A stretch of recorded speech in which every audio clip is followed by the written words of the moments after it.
brief recap of Sunday's game. Second half performance, did it paper over the cracks for you a bit in some way, or do you think there was something there to hang your hat on going forward?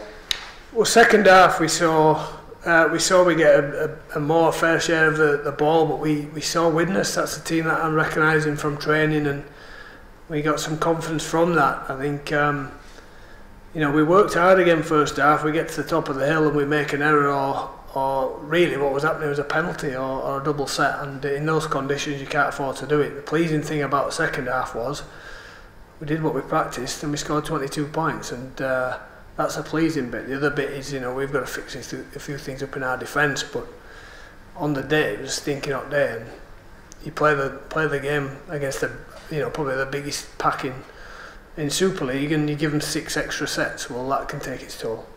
You could have done with forcing a few repeat sets in the first half, couldn't you, to suck that energy out of them, but you weren't able to do it. Your last tackle players you weren't happy with? Yeah, I thought we were a bit blunt on our last, and the difference between, Wakefield came up with a good couple of last plays and came up with tries. We didn't, we couldn't get the ball, and something we've been practising, something we've got to be better at. We got some repeats, and then we turned it over and played one, and it's just one of those things, you just let the pressure off, and then, I think we were a couple more plays away from scoring there, and we got Wakefield to a point where they was tired and they had more ball than us, but we couldn't capitalise on that. So that's frustrating, but we've got to take out the things we did well and make sure that we take them into the game on Friday. You have 3 blokes out there who were playing the first team game, as it were, for quite some time. Dudson, Interim and Ollie Ashwell. Give us an assessment of how you felt they went. It was good to see Ollie play. I think we all know he's a talent. We all know there's probably his better days are in front of him, and he's learning his trade. I think he showed some glimpses of what we know he can do. I think I've said to him this week he needs to keep working hard on his game and sorting out our ruck defence and helping out things like that. So I was happy with Ollie. I think he's made a good start. He's played full-back, which is his position. He's played on the wing a couple of times. Gale I thought was good. I think he's been out for a long time. He came back and I thought he had a good presence about him. He played him in a probably an extra spell, but he threw himself around. So I thought I was really happy. I think Chris, and we spoke about Chris was trying too hard. He was trying to fix everything all by himself and caused a few problems. He knows that, and he's got to work harder than that.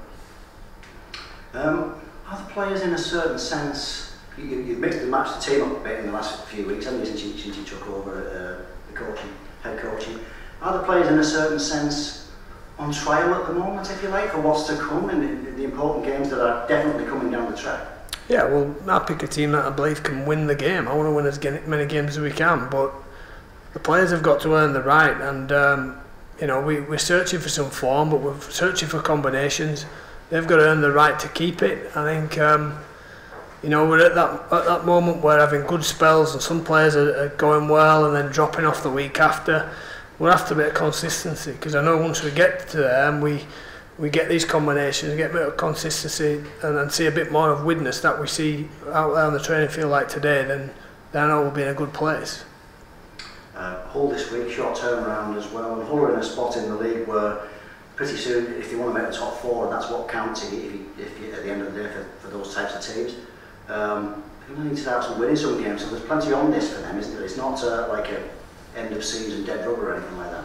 No, I think they've obviously had some injuries and they've come off the back of that, but they're probably frustrated in not getting a few of these results, which have been quite close. But it's one that we've got to believe we can win. We just got to play well, and I think we can't have an handful of players off, and I think that's probably where we've been most weeks, where we have some real good spells, we have some real good performances, and a few players just off, and we can't afford that. So they're not just going to turn up thinking they can win. They're not just going to turn up thinking it doesn't matter, because they're desperate. They'll be desperate to get in their own fans to play well and get a good result, but so will we. You mentioned about Wakefield's pack being a big lot. Hulls can't be far behind them in the side stakes, can they? So you're going to have to match it up in the middle. Yeah, or you've got to play a different way. It depends how you approach the game. That if it's about an arm wrestle, then sometimes it's not all about just forcing them within the first 10 minutes. So there's other ways we can go. But yeah, they can recruit. They've recruited people from around the world, and from bringing from other clubs as well, so they can strengthen that way. But yeah, we've had a look at Hull. We've seen what they're doing. I don't think they're playing some good football as well. I think they threw the ball out against Wigan before the torrential rain, so we know we're going to have to defend. But we're just going to have to keep going here. We're going to have to keep going and make sure that we're at our best.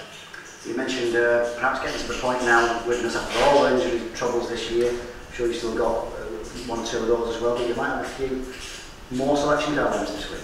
Yeah, we're pretty much there. There's a few bumps and bruises from Sunday. There's probably only Welly now who's had an hamstring flare, a bit of tightness in the last few weeks, so he's not really available. Everyone else has been available, so it is about what you're doing on the training field, how hard you're working, how many extras you're willing to put in, and then obviously delivering on a Sunday or whatever day we play. So, hopefully getting to a point where this is our team, these are our consistent performers, and this is how the best we play. We're still a bit up and down, and someone will grab hold of it. I know, I can see they're working hard. We're improving in what we're doing. I see them training better. I see the things that we're doing, that we're focusing on training now, starting to come in games. I would have liked it to be a hell of a lot earlier and quicker, but it's happening. It's just we've got to stick to this and be brave in those moments in the game where sometimes you just have to hold in there for another play or two or one more set, and there's an easier way to the game to be played, and we can't quite get there at the moment, but we will do. Just actually about a couple of your long-termers, as it were, on the injury front. Lloyd White, Chris Dean, how far are they from being ready to play?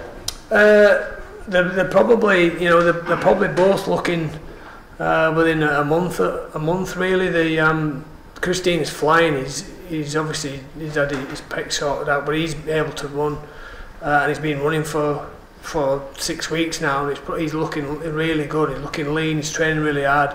Lloyd's a little bit behind him with obviously a little bit of a clear out his knee as well, but they will both be available probably within a month to 6 weeks. So again, then we're in a position. We've also got a young man who's been suspended as well, so he'll be back in a week.